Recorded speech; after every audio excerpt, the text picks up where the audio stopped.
အားလုံးပဲမင်္ဂလာပါနော်2026မှာစတင်တဲ့ကျွန်တော်ရဲ့အပေးအသစ်လေးရနေပြီးတော့နော်ကြိုးဆိုပါတယ်ဒီနေ့မှာတော့ကျွန်တော်ရဲ့ပထမဆုံးနော်ဒီအပေးအသစ်လေးရဲ့ပထမဆုံးဗီဒီယိုမှာတော့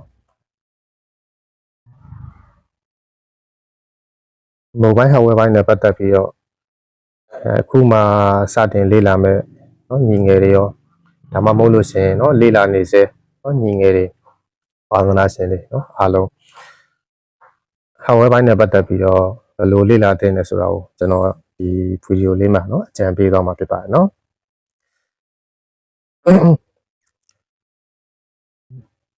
ကျွန်တော်တို့စားပစ်သမားတဲ့အနေနဲ့ပေါ့နော်စားပစ်သမားဆိုတာကျွန်တော်ကတော့ software ဘိုင်းမပါဘူးပေါ့နော် hardware ဘိုင်းနဲ့ကျွန်တော်ပြောသွားမှာကျွန်တော်ကိုယ်တိုင်လည်းဟိုက software မလုပ်တော့ဘူးဆိုတော့နော်hardware စားပစ်သမားတယောက်အနေနဲ့ကျွန်တော်တို့လိုလေ့လာမလဲပေါ့နော်ဘယ်လိုလေ့လာမလဲဆိုတာလည်းကျွန်တော်တို့စိုင်းဖွင့်မယ်စိုင်းဖွင့်ပြီးတော့စားပစ်ပေးမယ်ပေါ့နော်စားပစ်ပေးမယ်ဆိုလို့ရှိရင်အဲ့လိုကိုယ်ပိုင်စိုင်းဖွင့်ပြီးတော့ကျွန်တော်ကာစတမာကိုစားပစ်ပေးနိုင်တဲ့အဆင့်အထိရောက်အောင်လို့ကျွန်တော်တို့ဘယ်လိုလေ့လာကြမလဲ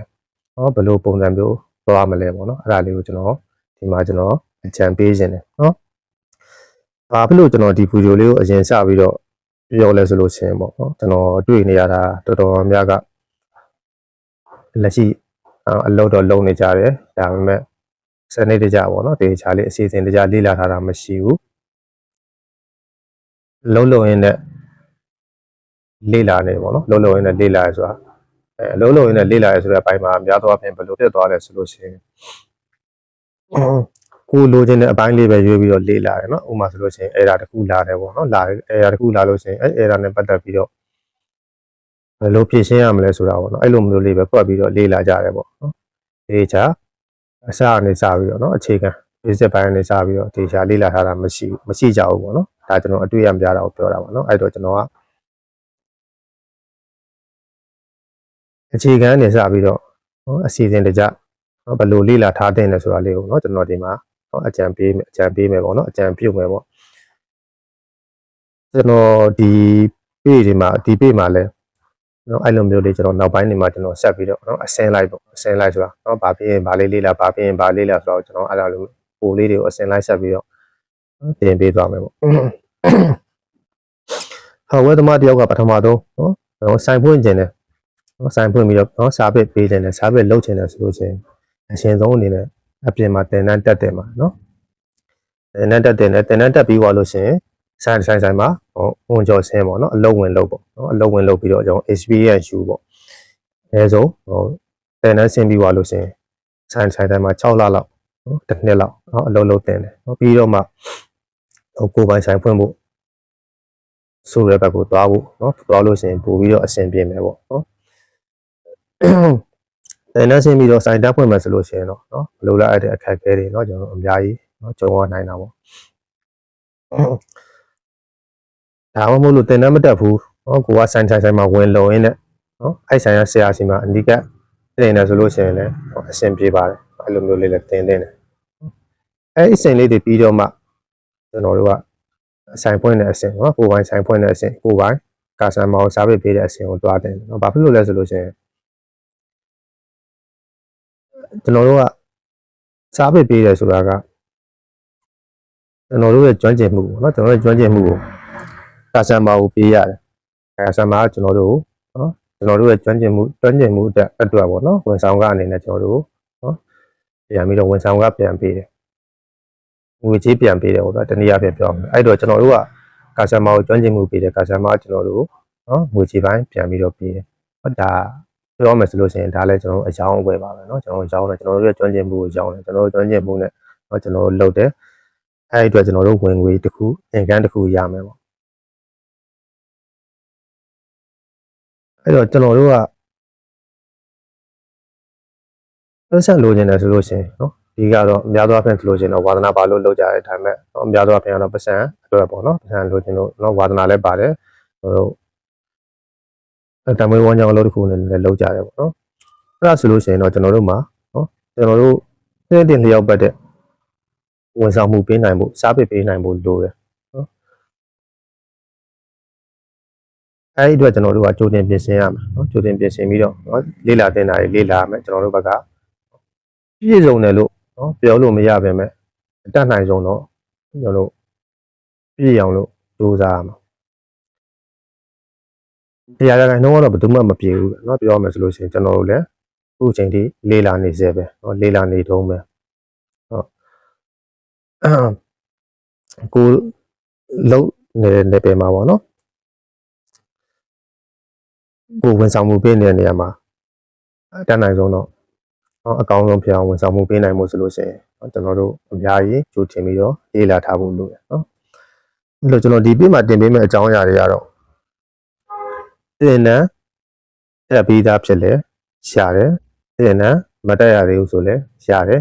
ကြိုပြီးတော့လေးလာထားလို့ရှာတယ်เนาะတင်နန်းမတက်သေးဘူးဆိုလို့ရှိရင်လည်းကြိုပြီးတော့လေးလာထားတင်နန်းတက်တဲ့အချိန်မှာအများကြီးအထောက်အကူဖြစ်လိမ့်မယ်เนาะတင်နန်းတက်ပြီးသားဆိုလို့ရှိရင်လည်းလေးလာလို့ရတယ်ကျွန်တော်တို့လုပ်ငန်းခွင်မှာအများကြီးအထောက်အကူပေးလိမ့်မယ်เนาะကျွန်တော်ကဒီနေရာမှာဒီပေးပါပေါ့เนาะဒီပေးမှာbasic ဘိုင်းကနေစပြီးတော့ဘာတွေလေ့လာရမလဲဘာတွေလေ့လာထားတင်လဲเนาะဘာတွေလေ့လာမဖြစ်မနေလေ့လာရမလဲဆိုတာလေးတွေကိုကျွန်တော်ကအစင်လိုက်ဆက်ပြီးတော့တင်ပေးသွားမှာเนาะအဲ့ဒါလေးကိုအရင်ဆုံးပေါ့เนาะကျွန်တော်ပြေမှာတင်ပေးတဲ့သင်ခန်းစာတွေကိုမလေ့လာခင်မှာပထမဆုံးကျွန်တော်ဒီဗီဒီယိုလေးကိုကြည့်ပြီးတော့เนาะကျွန်တော်လေ့လာတဲ့ဟာလေးတွေเนาะအစင်လိုက်အတိုင်းအစီအစဉ်တကျလေ့လာတဲ့ဟာလေးကိုကျွန်တော်အကြံပေးသွားမယ်เนาะဒါလေးကိုကြည့်ပြီးတော့ရှင်เนาะသင်ခန်းစာလေးတွေကိုလိုက်ပြီးတော့နော်လေးလာပါနော်မသိတာနားမလဲတာရှိလို့ရှင်နော်မရှင်းတာရှိလို့ရှင်မေးလို့ရတယ်ပြီးတော့ကျွန်တော်ပြောသွားတဲ့အထက်မှာမပါဘဲနဲ့နော်ကိုကသိချင်တာရှိရဆိုလို့ရှိရင်လည်းကျွန်တော်မေးလို့ရတယ်နော်ကျွန်တော် comment မှာလည်းမေးလို့ရတယ်ကျွန်တော် message ပေါက်မှာလည်းလာပြီးတော့မေးလို့ရတယ်နော်ဒီပေးရဲ့ comment မှာလည်းမေးလို့ရတယ်ကျွန်တော်အဲ့အနိုင်ဆုံးနော်ကျွန်တော်ဖြည့်ပေးသွားမယ်နော်ဖြည့်ပေးသွားမယ်ကျွန်တော်လည်းဒီလိုပေးတွေပေါ့နော်လောက်တယ်ဆိုတာကပွင့်နေပြောလို့ရှင်တော့ကျွန်တော်အားလို့ပေါ့နော်အချိန်လေးပုံနေလို့လောက်တာတော့မဟုတ်ဘူးနော်ဒါပေမဲ့လေးလာခြင်းတဲ့လူတွေနော်ကျွန်တော်အလွယ်တကူနော်အလွယ်တကူ free ပေါ့နော်လေးလာနိုင်အောင်လို့ကျွန်တော်ကပညာဒါနအနေနဲ့နော်ကျွန်တော်ရဲ့အချိန်တွေကိုပေါ့နော်ကျွန်တော်အချိန်ပေးပြီးတော့ကျွန်တော်ရဲ့အချိန်တွေကကျွန်တော်အနားယူလို့လဲနော်အနားယူမယ်ဆိုရင်လည်းအနားယူလို့ရတဲ့အချိန်တွေကနေပြီးတော့ကျွန်တော်ခွဲပြီးတော့နော်ကျွန်တော်လုပ်ပေးတာပါအဲ့တော့နော်ကျွန်တော်တို့ဘယ်လိုလေ့လာတဲ့နေဆိုတာလေးပေါ့နော်ကျွန်တော်စပြီးတော့ပြောမယ်နော်ကျွန်တော်စလိုက်ကြအောင်ဟာဝဲပိုင်းနော်ပြည်ပြင်းချင်းနဲ့ပတ်သက်ပြီးတော့ကျွန်တော်တို့အခြေခံပိုင်းပေါ့နော်အခြေခံပိုင်းကနေစမယ်ပေါ့နော်အခြေခံဆိုတဲ့နေရာမှာဟိုအခြေခံအားဖြင့်ဆိုလို့ရှိရင်ကျွန်တော်နှစ်ပိုင်းခွဲရမှာပေါ့နော်တစ်ပိုင်းကတော့ကျွန်တော် landscape ပိုင်းပေါ့နော် landscape ပိုင်းတစ်ပိုင်းကlandscape ပိုင်းတစ်ပိုင်းက knowledge ပိုင်းနော် knowledge ပိုင်းဘူးတုဒပိုင်းပေါ့နော်ကျွန်တော်လေ့လာမယ့်အပိုင်းတွေပေါ့အဲ့ဒီနှစ်ခုကိုကျွန်တော်တို့ကမျှတအောင်လုပ်သွားမှာ landscape ပိုင်းလို့ဆိုတဲ့နေရာမှာ landscape ပိုင်းဆိုတာကကျွန်တော် online ပေါ်ကနေပြီးတော့တင်လို့မရဘူး online ပေါ်နေတင်လို့မရဘူးတင်လို့ရတော့ရလဲရာခိုင်နှုန်းနည်းငယ်လောက်ပဲရမှာเนาะကျွန်တော်တို့ကဘယ် IC တွေကိုဘယ်လိုခွာဘယ် component တွေကိုဘယ်လိုပြုတ်เนาะ camera တွေဘယ်လိုကျိုးဆက်ဆိုတာအဲ့အမျိုးတွေကပြောလို့ရတယ်ဒါပေမဲ့အဲ့ဒါတွေကအမှန်တကယ်ကိုယ်တိုင်လုံမှအဆင်ပြေမဲ့အရာတွေเนาะဂိုင်းရဲ့အပူချိန်เนาะကောက်ရဲ့အပူချိန်เนาะဒါတွေကကိုယ်တိုင်လုံကြည့်မှပြင်ပမှာဘယ်လိုအခက်အခဲတွေရှိတယ်ဆိုတာကိုကျွန်တော်တို့တွေးရမှာเนาะကျွန်တော် line ပေါ်မှာဆိုလို့ရှိရင်လည်းအများကြီးရှိရပဲเนาะ IC တွေဘယ်လို report တယ်เนาะ CPU တွေဘယ်လို report တယ်ဘယ်လိုခွာတယ်เนาะအားသွင်းကောင်းတွေဘယ်လိုလဲတယ်เนาะကြမ်းမာတွေဘယ်လိုဆက်ကြတယ်ဒါတွေကကျွန်တော် line ပေါ်မှာရှာကြည့်တယ်အများကြီးရှိရပါဒါပေမဲ့ကျွန်တော်တို့ကဒါတွေကမြင်အောင်နဲ့တက်တာမဟုတ်ဘူးဒါတွေကကျွန်တော်တို့ကိုယ်တိုင်အထက်ခါเนาะအချိန်ချင်းခါလေ့ကျင့်ရတာเนาะလေ့ကျင့်မှကျွန်တော်တို့ကကျွမ်းကျင်တဲ့အဆင့်ကိုရောက်တာ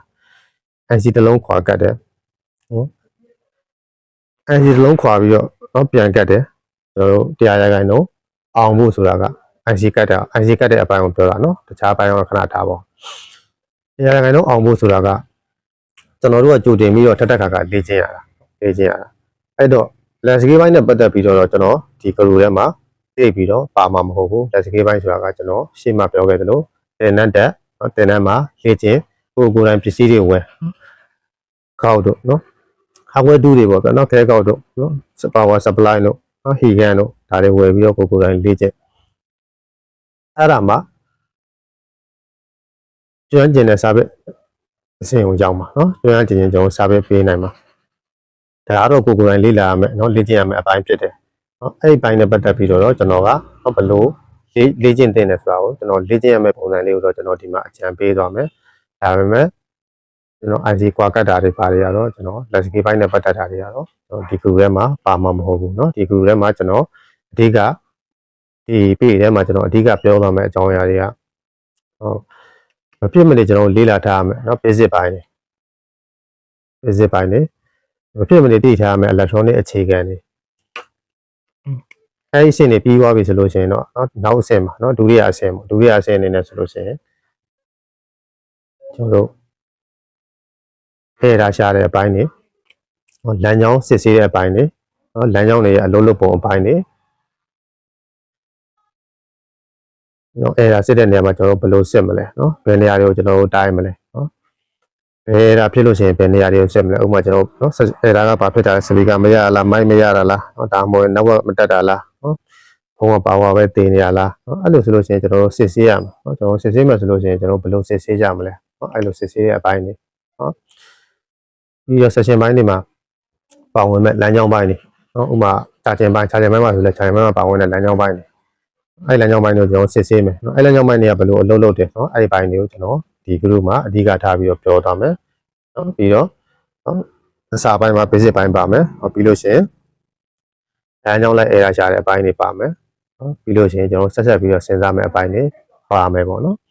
်အဲ့လိုမျိုးကျွန်တော်တစ်ဆင့်ချင်းလုပ်ပေးသွားမယ်နော်အဲ့ဒါလေးကိုတော့လိုက်ပြီးတော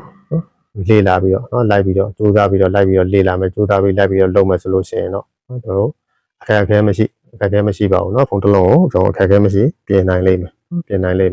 ကိုယ်ကိုယ်တိုင်လည်းစူးစမ်းမှုအများကြီး site ထုတ်ဖို့လိုတယ်เนาะကိုယ်ကိုယ်တိုင်စူးစမ်းမှုမရှိဘူးဆိုလို့ရှိရင်တော့ကျွန်တော်တို့ကဘယ်လောက်ကောင်းတဲ့တင်နံပဲသွားတက်เนาะဘယ်လောက်ပဲဈေးကြီးတဲ့တင်နံပဲသွားတက်เนาะမြန်မာနိုင်ငံမှာမဟုတ်ဘူးเนาะနိုင်ငံခြားမှာပဲသွားပြီးတော့တက်เนาะကိုယ်ကိုယ်လည်းစူးစမ်းမှုမဆိုင်ဘူးဆိုလို့ရှိရင်တော့ကျွန်တော်ဘာမှပြက်လာမှာမဟုတ်ဘူးအဲ့တော့ကိုယ်ကိုယ်တိုင်ကြိုးစားမှုဆိုင်မယ်ဆိုလို့ရှိရင်တော့ကိုယ်ကိုယ်တိုင်စိတ်ဝင်စားလေးလာမယ်ဆိုလို့ရှိရင်တော့ဒီလိုပြည်လေးရလည်းအများကြီးအထောက်အကူဖြစ်မယ်လို့ကျွန်တော်ကကြိုးပြီးတော့ပြောထားခြင်းပါတယ်เนาะအဲ့တော့ကျွန်တော် hardware ဘိုင်းနဲ့ပတ်သက်လို့ရှိရင်ပထမဆုံးเนาะ basic အဆင့်အနေနဲ့ဆိုလို့ရှိရင်ပထမဆုံးစပြီးတော့လေ့လာတင်တာကเนาะစပြီးတော့လေ့ကျင့်တင်တာက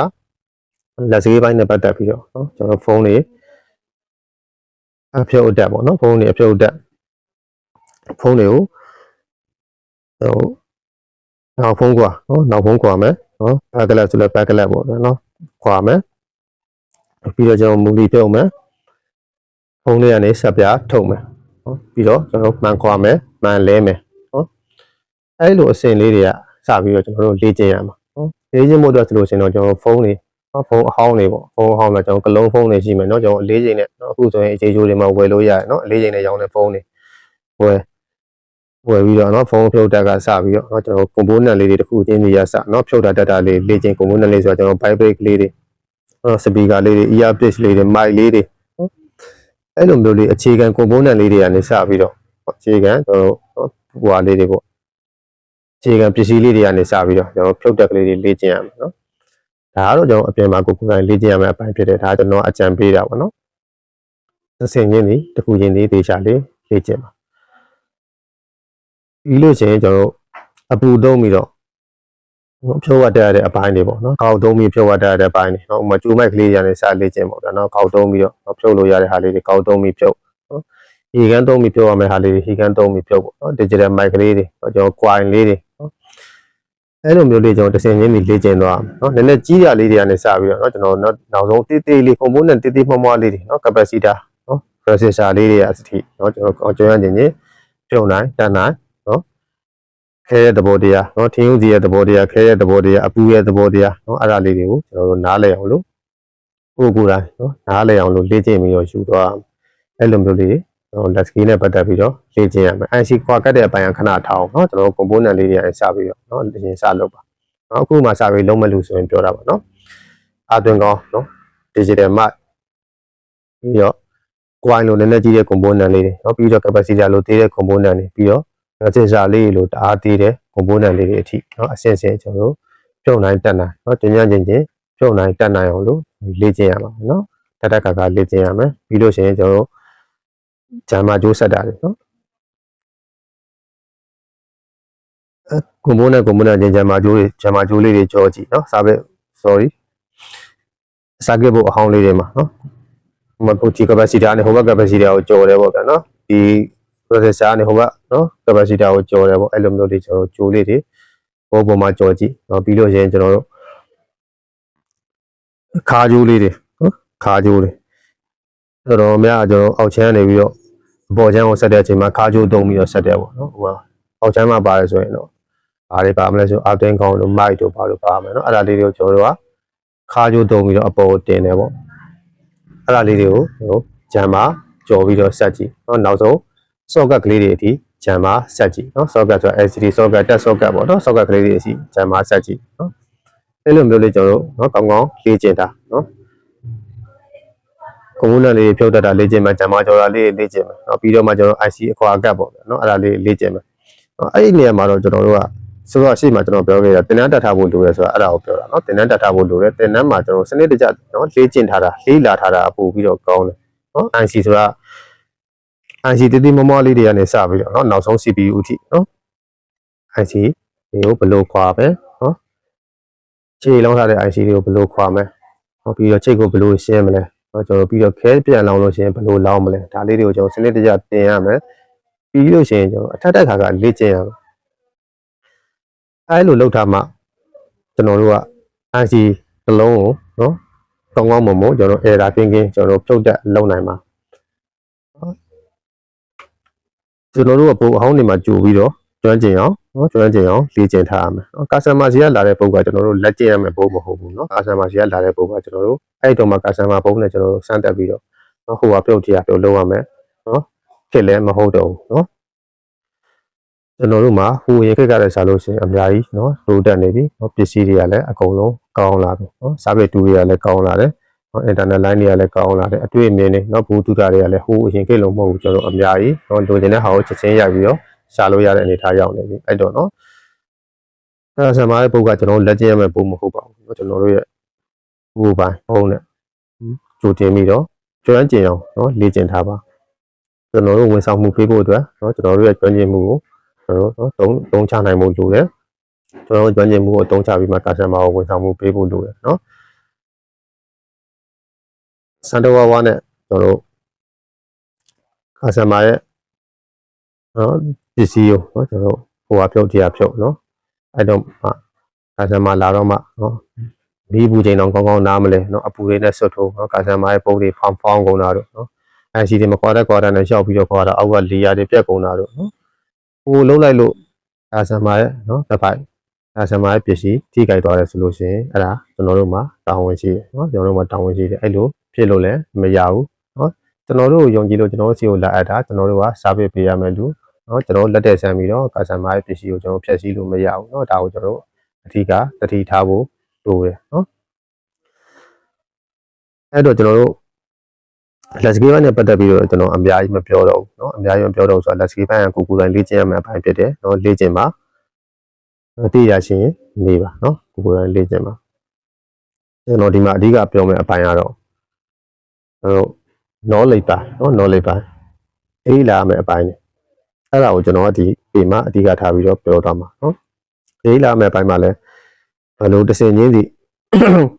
လေးလာတာပြောတဲ့နေဆိုတာကိုကျွန်တော်အကြံပေးမယ်เนาะပြီးတော့လဲကျွန်တော်အဲ့ဒီတိုင်းပဲကျွန်တော်အစင်လိုက်တိုင်းပဲကျွန်တော်ပို့လေးတွေတင်ပေးသွားမယ်ဆက်ပြီးတော့လေ့လာသွားပါเนาะ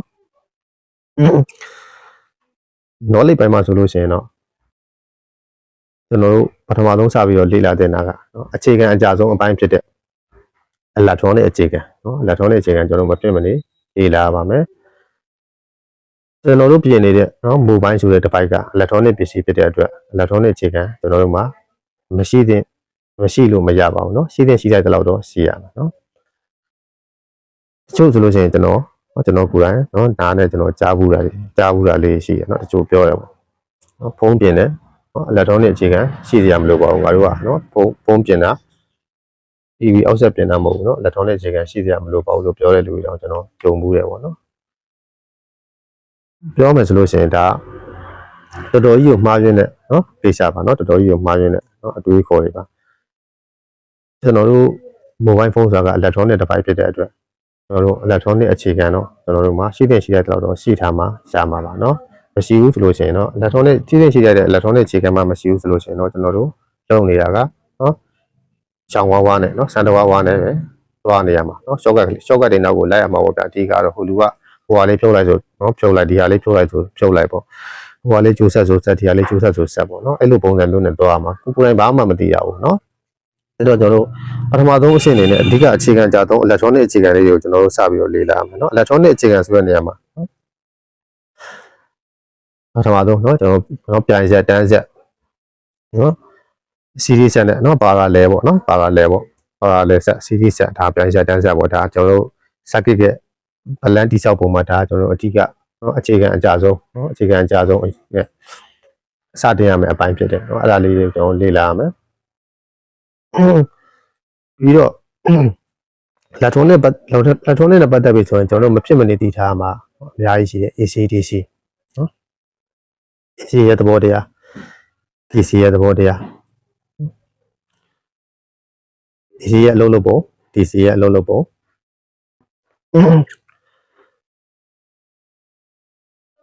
ပြီးတော့ဘိုးတွေအကြောင်း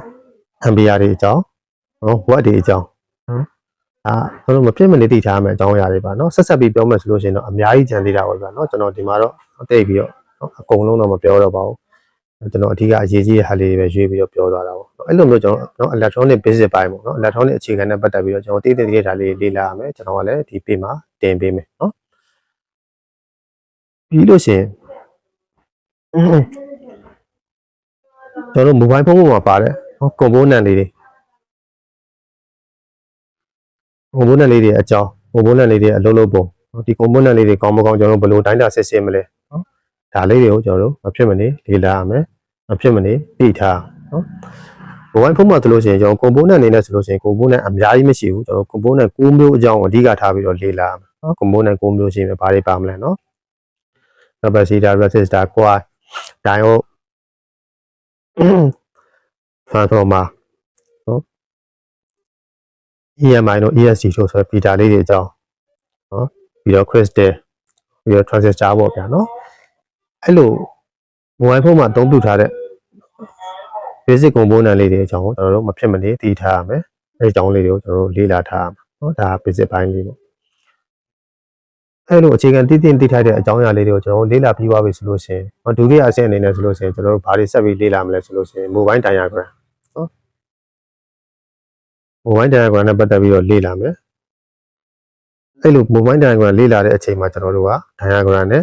ဆက်ပြားနဲ့ကျွန်တော်ဘာသာပုံနဲ့ပေါ့နော်တွဲဖက်ပြီးတော့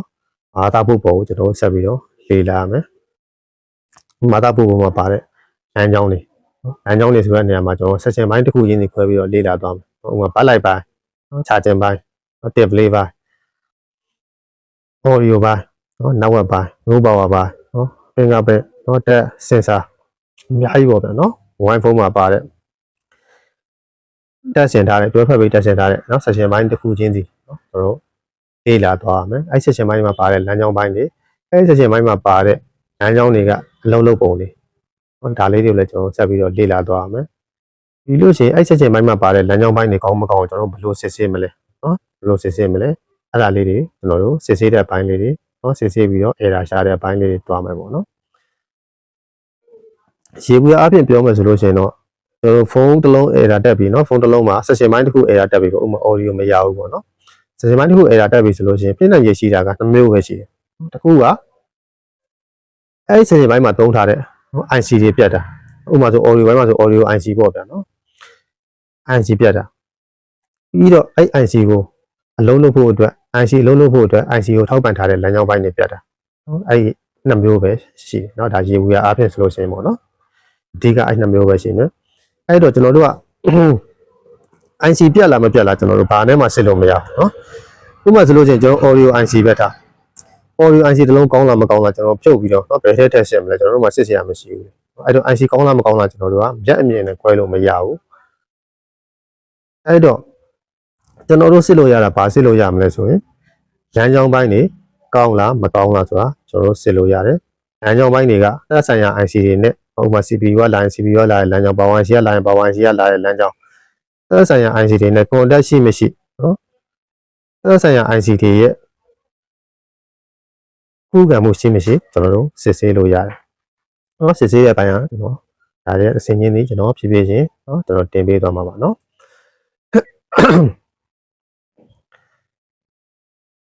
အဲ့တော့ IC ပြတ်လာမပြတ်လာကျွန်တော်တို့ IC ကိုမသိနိုင်တဲ့အတွက်ကျွန်တော်တို့စစ်လို့ရတဲ့အပိုင်းကိုကျွန်တော်တို့စစ်မယ်ကျွန်တော်တို့စစ်လို့ရတာကလမ်းကြောင်းပိုင်းနေစစ်လို့ရတယ်အဲ့တော့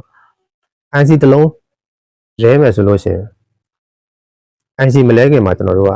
နော်ဒီ IC တွေကိုပေးသွင်းထားတဲ့လမ်းကြောင်းပိုင်းတွေကောင်းမကောင်းစစ်ဆေးရမှာလမ်းကြောင်းပိုင်းတွေကောင်းတယ်ဆိုတော့မှကျွန်တော်တို့က IC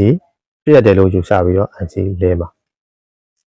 လမ်းကြောင်းပိုင်းပြတ်နေတာကိုကျွန်တော်တို့ IC သွားလဲကြိုက်တဲ့လောက်ထိုင်လဲနေရမှာမဟုတ်ဘူးနော်အဲ့တော့ကျွန်တော်တို့က IC တစ်လုံးလဲတင်လားမလဲတင်ဘူးလားဆိုတော့ကျွန်တော်တို့ကဘာနဲ့ဆုံးဖြတ်မလဲဆိုလို့ရှိရင်ဒီ IC တွေကိုပေးသွင်းထားတဲ့နော် IC လုံးလုံးဖို့အတွက်ပေးသွင်းထားတဲ့ပေးသွင်းဖို့ IC တွေကိုပေးသွင်းထားတဲ့ control လမ်းကြောင်းတွေ IC တွေကိုပေးသွင်းထားတဲ့ data လမ်းကြောင်းတွေ color လမ်းကြောင်းတွေအဲ့လမ်းကြောင်းတွေကောင်းလားမကောင်းလားအဲ့လမ်းကြောင်းတွေမှာ short ရှိနေလားမရှိနေလားအဲ့လမ်းကြောင်းတွေကသက်ဆိုင်ရာ IC တွေနဲ့ contact ရှိလားမရှိလားဆိုတော့ကျွန်တော်စစ်ဆေးပြီးလို့လမ်းကြောင်းတွေကောင်းတယ်ဆိုတော့မှကျွန်တော်တို့က IC ပြတ်တယ်လို့ယူဆပြီးတော့ကျွန်တော် IC သွားပြီးတော့လဲရမှာအဲ့တော့ကျွန်တော်တို့စစ်ဆေးလို့ရတာကလမ်းကြောင်းပိုင်းနေစစ်ဆေးလို့ရတယ်နော် IC လဲတင်လားမလဲတင်လားဆိုတော့လမ်းကြောင်းပိုင်းနေစစ်ဆေးလို့ရတယ်ကျွန်တော်တို့စစ်ဆေးလို့ရတဲ့လမ်းကြောင်းပိုင်းတွေကိုစစ်ဆေးမယ်ပြီးတော့မှကျွန်တော်တို့ကလမ်းကြောင်းပိုင်းတွေကောင်းတယ်ဆိုလို့ရှိရင် IC လဲတဲ့ပိုင်းကိုသွားမယ်ပေါ့နော်ဒါကကျွန်တော်စစ်ဆေးပြီးတော့လဲတဲ့ပိုင်းအဲ့တော့ error တစ်ခုကျွန်တော်ဖြစ်ပြီဆိုလို့ရှိရင်အဓိကအပြင်ဆိုလို့ရှိရင် error တစ်ခုဖြစ်ရတဲ့အကြောင်းရင်းက2မျိုးရှိတယ်တစ်မျိုးကနော်ဒီ section ပိုင်းကိုမှဒီ section ပိုင်းအတွက်အလုပ်လုပ်တဲ့ IC တွေပြတ်တာဒါမှမဟုတ်လို့ရှိရင်အဲ့အလုပ်လုပ်တဲ့ IC တွေကိုပေးသွင်းထားတဲ့ပို့တွေ control တွေနော် data ကလော့တွေတစ်ခုခုမှချိုးရင်းနေတာနော်အဲ့ဒါကြောင့်ဒီ section ပိုင်းကအလုံးမလုပ်တာပေါ့နော်အဲ့လိုပုံစံမျိုးကျွန်တော်တို့ယူဆတဲ့အတွက်လမ်းကြောင်းပိုင်းကိုစစ်မယ်လမ်းကြောင်းပိုင်းကောင်းတယ်ဆိုရင် IC လဲမယ်လမ်းကြောင်းပိုင်းစစ်တဲ့အချိန်မှာလမ်းကြောင်းပိုင်းမှာ error တွေ့ပြီဆိုလို့ရှိရင်တော့ကျွန်တော်တို့ကအဲ့တွေ့တဲ့ error ကိုလိုက်ပြီးတော့ရှင်းမယ်ပေါ့နော်ဘယ်လိုရှင်းရမလဲဆိုတာဒါနောက်ပိုင်းသင်ခန်းစာတွေမှာပါလာမှာပါနော်ဒါကကျွန်တော်ကကြိုပြီးတော့နော်အကြံပေးတဲ့အပိုင်းမှာဒီ video လေးကတော့ဒါပထမဆုံးမိတ်ဆက်တဲ့အနေနဲ့ကျွန်တော်ကဒီ video လေးမှာနော်ပါလေးလေ့လာတင်တယ်နော်ဘယ်လိုတစ်စင်ချင်းသွားတင်တယ်ဆိုတာလေးကိုကျွန်တော်ကအကြံပေးထားတာပါနော်အဲ့တော့ဒီ video လေးကိုနော်ကြည့်ပြီးတော့